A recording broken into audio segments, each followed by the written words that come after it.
Hello guys, welcome back to my channel Chess Orco. In this video, I'm showing you guys the recent game of Pragg and Ramesh Babu in the pre-quarterfinals of Fide World Cup against strong Romanian Grandmaster Barks. So he was playing with white pieces, opened with e4, e6, the French defense, d4, d5, main line, e5, the advanced French, c5, c3 supporting the center, knight c6, knight f3, and overprotecting the d4 pawn as well, and also developing pieces, queen b6 attacking the d4 pawn and putting some pressure in the center, a3. The idea is to go b4 and get the b pawn out of danger. So bishop d7, b4, c captures d4, c captures d4, rook to c8, getting the rook in the open file, open c file, bishop b2 developing a piece, also overprotecting the d4 pawn, knight g7, knight c3 developing a piece towards the center, knight a5, a beautiful move you can't really take because the b2 bishop is hanging. So bishop to d3 developing a piece and also completing the development on the king side so he can castle as quickly as possible. Knight to c3, bishop c1, attacking the b2 bishop, and he saves it. So a5, and already Barks starts dangerous queenside initiative. So Pragg just castles is out, pawn captures b4, rook to b1, queen to a7, pawn captures b4, b5, cementing the knight and on the queen side as well. So h4, an interesting idea, putting some pressure on the king side if he castles ever. So queen to b6, rook e1, developing the rook and overprotecting the e5 pawn, stopping some f6 breaks in the future. h6, rook e2, and here Pragg starts a very interesting maneuver of getting his rooks to the queen side and open a file. So bishop c6, which is apparently a mistake. I think knight f5 should have been preferred because you want to finish your development as quickly as possible. Keeping the king in the center is very risky and dangerous. So rook a2, Pragg goes with his plan. Already white is quite better. Bishop b7. Again, knight f5 should have been preferred, I think, putting pressure on the d4 pawn, but okay, bishop b7. Pragg find a very interesting move, rook to a5, and now you can't really take because pawn captures, queen captures, and knight captures b5 and bishop d2, and this initiative is too strong. With the king in the center, you can't be grabbing this kind of exchange, and the b7 bishop is also loose. Knight d6 incoming, something like knight f5, even just bishop d2. It's very hard to play these positions. So his opponent chose not to go for this kind of things. He chose a more safer option after rook to a5. So after rook to a5, his opponent didn't dare to take it. So he plays bishop to c6 and queen to e2, developing the queen and also putting some pressure on the c4 pawn.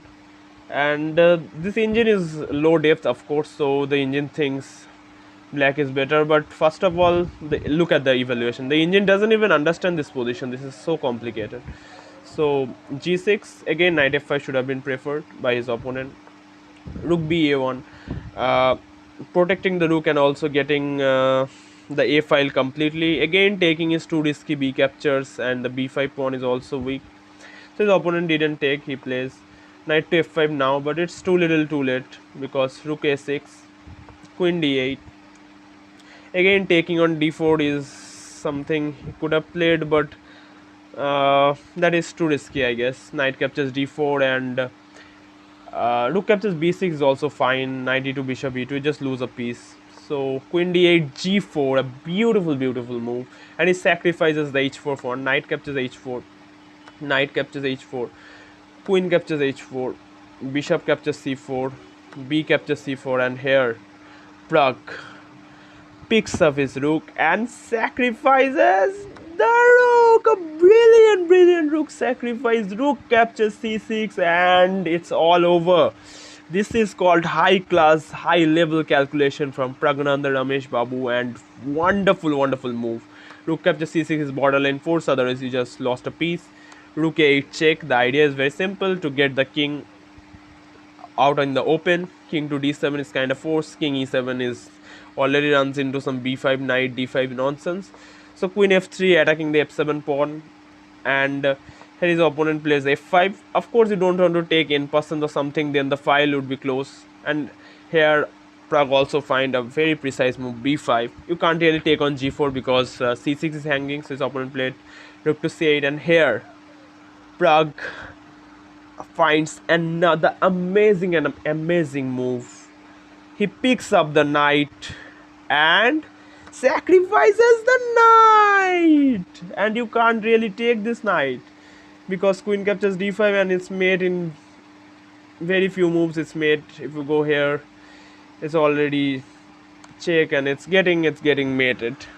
The king doesn't have a good square. Queen b7 is checkmate, and if you goes out, you rook captures here, you lose the rook, and it will be made very soon, so you can't really take the knight here. Brilliant knight sacrifice.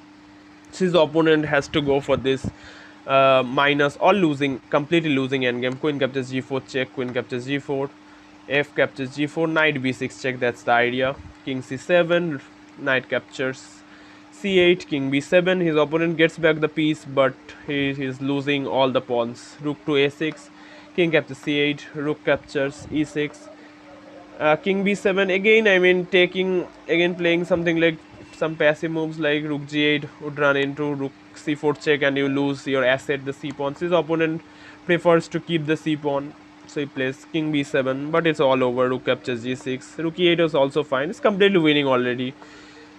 Rook to c6, bishop to b4 protecting, but bishop capture h6. Now Pragg is up already 2 pawns, and at that level 2 pawns up is completely winning.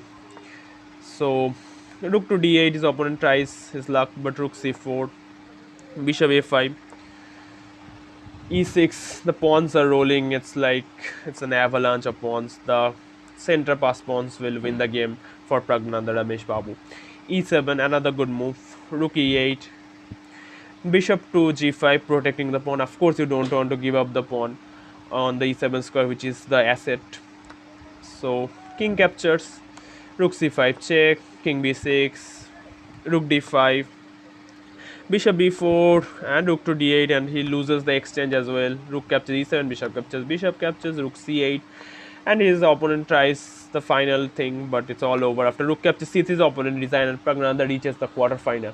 And as you all know, that Vidit Gujati has also won against Ian Nepomniachtchi in the tie breaks, 10+10 rapid tie breaks. So we have 4 Indians in the quarterfinals, where there is 8 players and 50% is Indians, which is a wonderful news for Indian chess. And I am very excited. We might get a World Cup champion from India this time. I mean, there are a lot of hopes. 4 players in the quarterfinals. I'm super happy. And I believe you guys like this game, like this video. If you liked it, then like, share, and don't forget to subscribe to the Chess Orko channel. Goodbye, guys.